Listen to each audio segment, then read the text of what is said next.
이상한 나라의 앨리스. 제 10장. 바닷가재의 사교춤. 가짜 거북이는 깊은 한숨을 쉬었어요. 그리고는 자기 지느러미 뒷면으로 흐르는 눈물을 살며시 훔쳤답니다. 앨리스를 빤히 바라보면서 뭔가 말을 꺼내려 했지만 글쎄요. 잠시 동안 흐느낌 때문에 목소리가 목구멍에서 나오질 않았어요. 그의 어깨는 슬픔으로 들썩이는 듯 보였고 그 모습을 지켜보는 앨리스의 마음도 덩달아 아릿해지는 기분이었죠. 마치 목에 뼈라도 걸린 것 같군. 그리핀이 그렇게 말하며 가짜 거북이의 등을 토닥토닥 두드려주고는 상냥하게 흔들어 주었답니다. 드디어 가짜 거북이는 애타게 찾던 목소리를 되찾았고 아직도 촉촉이 젖어있는 눈물 가득한 얼굴로 다시 천천히 말을 이어갔어요. 그의 목소리에는 깊은 바닷속 이야기들이 담겨있는 듯했죠. 넌 아마 이 넓고 푸른 바다 밑에서 아주 오래 살아본 적이 없을 거야. 그의 말에 앨리스는 고개를 살짝 끄덕이며 작은 목소리로 대답했어요. 네, 없어요. 단 한 번도요. 가짜 거북이는 마치 그럴 줄 알았다는 듯이 고개를 끄덕이며 말을 이었어요. 그렇다면 바닷가재를 직접 만나서 인사라도 나눠본 적도 없겠네? 앨리스는 잠시 생각하는 듯 하더니 한 번 맛본 적은 하다가 얼른 말을 멈추고는 조심스럽게 아니요, 없어요. 한 번도 직접 만난 적은 없답니다. 라고 정정해서 말했어요. 그렇다면 바닷가재들이 추는 사교춤이 얼마나 즐겁고 멋진 건지 넌 전혀 모를 거야. 그건 정말이지 특별한 경험이거든. 가짜 거북이의 말에 앨리스의 눈은 반짝 빛났어요. 정말요? 정말 멋진 춤인가요? 그게 어떤 춤인데요? 저 정말 궁금해요. 앨리스가 호기심 가득한 눈으로 재차 물었답니다. 가짜 거북이는 흡족한 듯 미소를 지으며 설명하기 시작했어요. 자, 먼저 바닷가 해변을 따라서 쭉 일렬로 길게 서는 거야. 두 줄로. 가짜 거북이가 신이 나서 외쳤어요. 바다표범, 커다란 거북이, 반짝이는 연어 같은 우리 바다 친구들이 말이지. 그 다음에는 길을 막고 있는 흐느적거리는 해파리들을 모두 치워야 해. 그래야 춤을 출 공간이 생기지. 그건 꽤나 시간이 오래 걸리지. 해파리들이 워낙 많으니까. 그리핀이 쓱 끼어들며 가짜 거북이의 말에 거들었답니다. 그 다음에는 두 번 앞으로 힘차게 나아가고 각자 바닷가재 한 마리와 멋지게 짝을 이뤄서 그리핀이 다시 한번 큰 소리로 외쳤어요. 그들의 목소리는 마치 파도 소리처럼 리드미컬하게 들렸죠. 물론이지. 두 번 앞으로 나아가고 짝이 된 바닷가재와 마주 선 다음 이제 바닷가재를 바꿔서 똑같은 순서로 신나게 물러나는 거야. 그리핀이 능숙하게 말을 이었어요. 춤의 동작들이 앨리스의 머릿속에 그림처럼 그려지는 듯 했죠. 그 다음에는 가짜 거북이가 계속 말을 하려는데 그리핀이 더 신이 난 듯 말을 가로챘어요.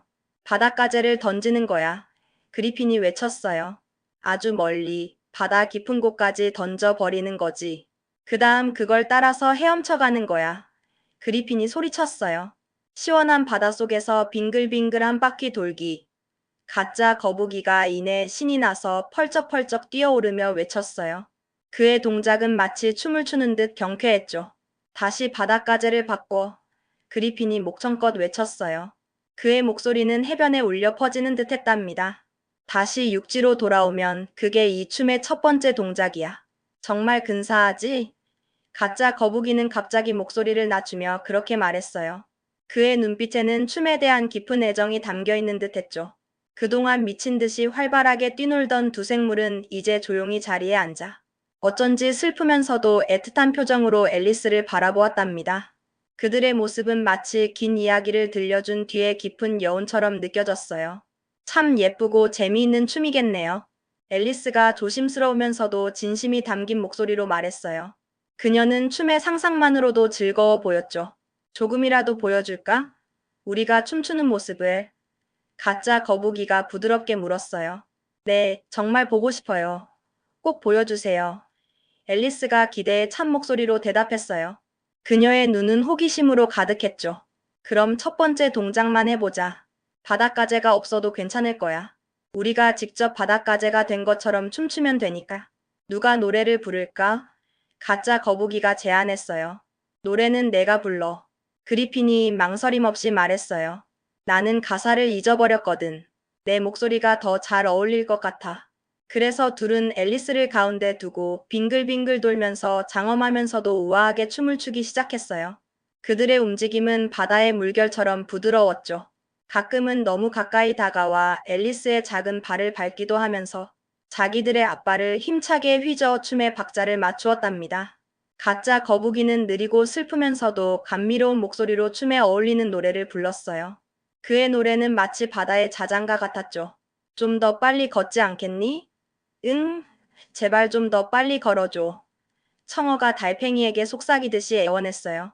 뒤에는 무서운 돌고래가 바로 따라오며 내 불쌍한 꼬리를 밟고 있어. 저기 봐. 바닷가재들과 커다란 거북이들이 얼마나 신나게 앞으로 힘차게 나아가는지. 좀 보라고. 그들은 저 해변에서 우리를 기다리고 있어. 우리 같이 신나는 춤을 추러 가지 않겠니? 같이 가자, 가지 말자, 같이 가자, 가지 말자, 제발 우리 같이 춤추러 가지 않겠니? 청어의 목소리에는 간절함이 묻어났어요. 그건 정말 최고로 멋진 경험이 될 거야. 그들이 우리를 번쩍 들어 올려서 저 넓은 바닷가로 시원하게 던져줄 때 얼마나 즐거운지 넌 아마 상상도 못할 거야. 그건 정말 환상적인 기분이지. 하지만 달팽이는 머뭇거리며 고개를 저었어요. 너무 멀어, 너무 멀어. 난 그렇게 멀리까지 갈 자신이 없어. 그리고는 곁눈질로 청어에게 정중하게 고맙다는 인사를 건넸지만 아쉽게도 춤에는 참여하지 않겠다고 단호하게 말했답니다.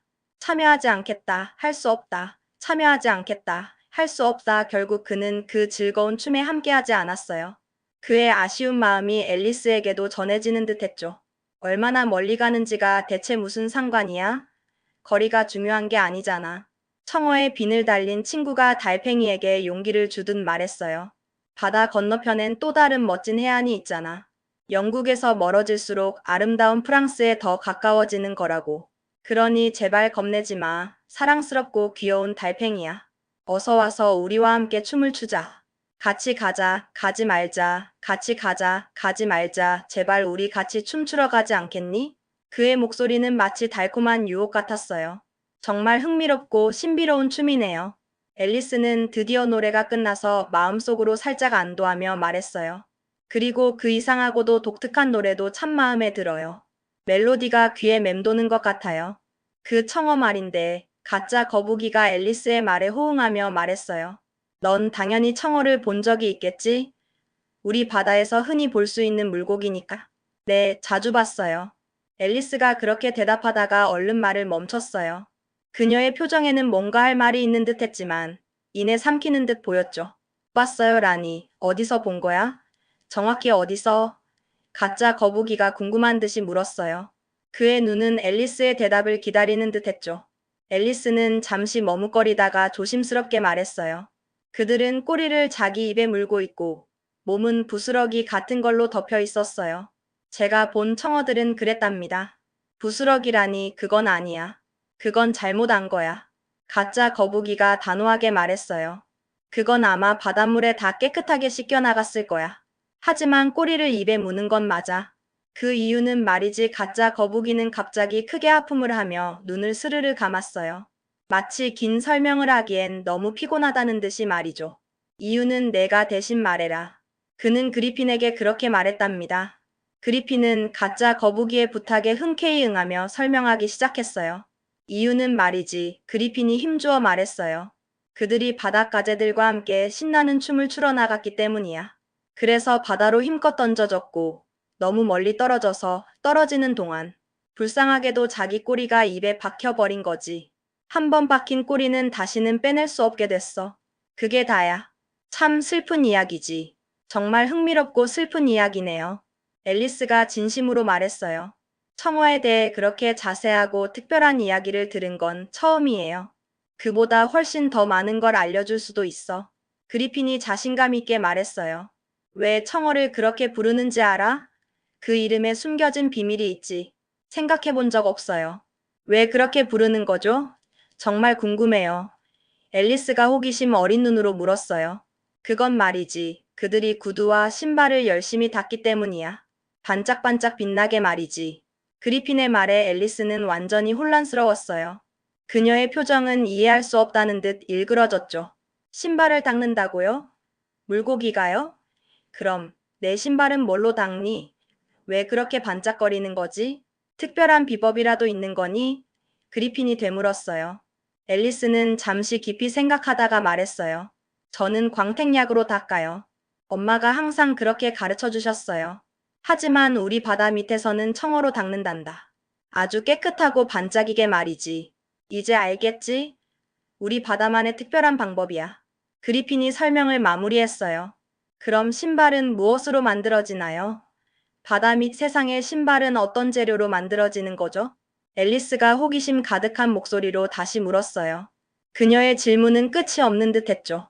밑창은 커다란 가오리로, 튼튼한 끈은 길쭉한 장어로 만들어진단다. 그건 아주 작은 새우라도 다 아는 당연한 일이지. 우리 바다에서는 상식이거든. 그리핀이 친절하게 설명해 주었어요. 만약 제가 청어였다면 앨리스가 여전히 아까 들은 노래를 흥얼거리며 말했어요. 돌고래에게 비켜주세요. 당신은 안 와도 돼요. 저를 따라오지 마세요. 라고 용감하게 말했을 거예요. 저는 그렇게 할 수 있었을 거예요. 그건 불가능해. 절대로. 가짜 거북이가 단호하게 말했어요.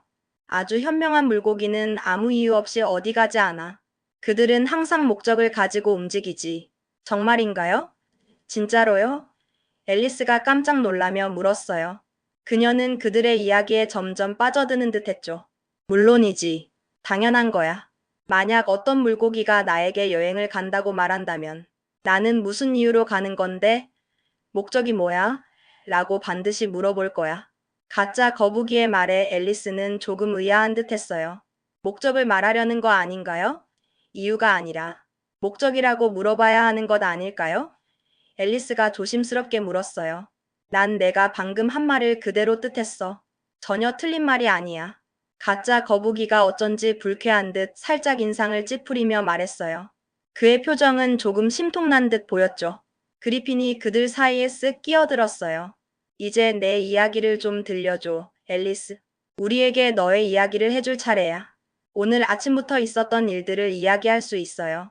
앨리스가 약간 수줍어하면서도 기대에 찬 목소리로 말했어요. 어제 있었던 일은 말해봤자 소용없을 거예요. 그땐 제가 지금과는 아주 다른 사람이었으니까요. 그게 대체 무슨 뜻이야? 다른 사람이라니? 가짜 거북이가 궁금해하며 물었어요. 아니야, 먼저 앨리스의 이야기를 들어보자. 그리핀이 다급하게 말했어요. 설명을 하려면 너무 오래 걸리니까. 이야기가 더 중요해. 그래서 앨리스는 하얀 토끼를 처음 만나서 이상한 나라로 오게 된 순간부터의 놀라운 모험들을 이야기하기 시작했어요. 처음엔 조금 긴장했지만 두 생물이 양옆에 바싹 다가와 눈과 입을 크게 뜨고 흥미롭게 듣고 있어서 점점 용기를 얻었답니다. 그들의 집중하는 모습이 앨리스에게 힘을 주었죠. 그들은 앨리스가 애벌레에게 당신은 아주 늙었어요. 불쌍한 윌리엄 아저씨라는 시를 읊조린 이야기까지 숨죽이며 조용히 들었어요. 그러자 가짜 거북이가 길고 깊은 숨을 내쉬며 말했어요. 참 이상하고도 기이한 이야기로군. 그의 목소리에는 놀라움이 섞여 있었어요. 그야말로 가장 이상하고 신비로운 이야기지. 그리핀이 가짜 거북이의 말에 동의하며 덧붙였어요. 다 다르게 나왔다고? 내가 외운 시가? 가짜 거북이가 곰곰이 생각하며 말했어요. 그의 눈은 뭔가 꿍꿍이가 있는 듯 반짝였죠. 그럼 지금 앨리스에게 그 시를 하나 읊어보게 시켜보자. 우리가 한번 들어보는 거야. 일어나서 게으름뱅이의 목소리라는 시를 외워봐, 앨리스. 그리핀이 명령하듯이 말했어요. 앨리스는 속으로 투덜거렸어요. 이상한 생물들이 명령하기는 마치 학교에 온 것 같잖아. 선생님들이 시키는 것처럼 말이지. 하지만 결국 일어나서 시를 외우기 시작했답니다. 그녀의 목소리는 조금 떨렸죠. 그런데 머릿속이 온통 바닷가재의 신나는 춤 생각으로 가득 차 있어서 앨리스의 입에서는 엉뚱하고 이상한 말들이 흘러나왔어요. 그녀는 자기가 무슨 말을 하는지도 제대로 알 수 없었죠. 이건 내가 어릴 때 외웠던 시와는 너무 다르군. 내가 알던 그 시가 아니야. 그리핀이 의아하다는 듯이 말했어요. 나는 이런 시를 처음 들어보지만 꽤 터무니없고 이상하게 들리는군. 가짜 거북이가 고개를 갸웃거리며 말했어요. 앨리스는 얼굴을 두 손으로 감싸며 아무 말도 하지 못했어요. 그녀는 너무 당황해서 말을 잇지 못했죠. 모든 것이 다시는 정상으로 돌아오지 않을 것 같다는 이상한 느낌이 들었답니다. 설명해보게, 앨리스. 내가 외운 시의 의미를 설명해줘. 가짜 거북이가 친절하게 말했지만 앨리스는 어찌할 바를 몰랐죠. 그건 설명할 수 없어. 너무 복잡하고 이상한 시라서. 그리핀이 급히 말하며 앨리스를 도와주려는 듯 했어요. 다음 절로 그냥 넘어가자. 그게 더 빠를 거야. 그의 발가락에 대해서는? 그 부분은? 가짜 거북이가 고집스럽게 물었어요. 그는 시의 한 구절에 꽂힌 듯 보였죠. 코로 발가락을 돌린다는 게 말이 되나? 그게 가능한 일이야? 그건 춤의 기본 자세예요. 춤을 출 때 그렇게 하는 자세가 있답니다. 앨리스가 변명하듯이 말했어요. 그러나 그녀는 여전히 혼란스러웠고 어서 빨리 다른 이야기로 화제를 바꾸고 싶었답니다. 이 시 이야기는 더 이상 하고 싶지 않았죠. 계속해, 앨리스. 다음 구절을 읽어봐. 그리핀이 재촉했어요. 다음 절은 그의 정원을 지나며로 시작하지. 빨리 읽어봐. 앨리스는 어쩔 수 없이 떨리는 목소리로 다음 구절을 이어갔어요. 그녀의 목소리는 점점 작아졌죠. 그게 도대체 무슨 소용이 있나? 아무 의미도 없는 것 같은데. 가짜 거북이가 앨리스의 말을 끊었어요. 그의 목소리에는 짜증이 섞여 있는 듯 했어요. 설명도 없이 그런 시를 읊다니. 지금껏 내가 들어본 이야기 중에 가장 혼란스럽고 이해하기 어려운 이야기야. 이제 그만두는 게 좋겠어. 더 이상은 무리겠군. 그리핀이 고개를 저으며 말했어요. 앨리스는 기꺼이 그만두었답니다. 그녀는 이 상황에서 벗어나고 싶었죠. 그럼 바닷가재의 춤을 한 번 더 해볼까? 아니면 가짜 거북이가 슬픈 노래를 부르게 할까? 앨리스, 내가 선택해봐. 그리핀이 제안했어요. 노래요, 제발요, 노래를 불러주세요. 앨리스가 급히 외쳤어요. 그녀는 노래가 더 듣고 싶었죠. 취향 참 별나군. 춤보다 노래를 좋아하다니. 그리핀이 투덜거렸지만 이내 가짜 거북이에게 말했어요. 거북이 수프를 불러줘. 내가 제일 잘하는 노래잖아. 가짜 거북이는 깊이 한숨을 쉬고는 울먹이는 듯한 슬픈 목소리로 노래를 부르기 시작했어요. 그의 노래는 마치 바다의 깊은 슬픔을 담고 있는 듯 했죠. 아름다운 수프, 정말 아름다운 수프. 짙고 푸른 초록빛, 따뜻한 그릇 속에서 우리를 기다린다. 누가 이런 귀하고 맛있는 진미를 마다하랴? 아무도 없을 거야. 저녁의 수프, 정말 아름다운 수프. 아름다운 수프, 아름다운 수프. 이보다 더 좋은 건 없을 거야. 다시 후렴을 다시 불러줘. 그리핀이 신이 나서 외쳤어요. 가짜 거북이는 막 후렴을 반복하려던 참이었죠. 그의 목소리는 슬픔 속에서도 힘을 내는 듯 했어요. 그때 멀리서 재판이 시작된다. 서둘러야 해. 라는 다급한 외침이 들려왔어요. 그 소리는 마치 멀리서 들려오는 천둥 소리 같았죠. 어서 가자. 지체할 시간이 없어. 그리핀이 외치며 앨리스의 손을 덥석 잡고는 쏜살같이 달리기 시작했어요. 그의 걸음은 매우 빨랐죠. 어떤 재판이에요? 무슨 재판이 시작된다는 거죠?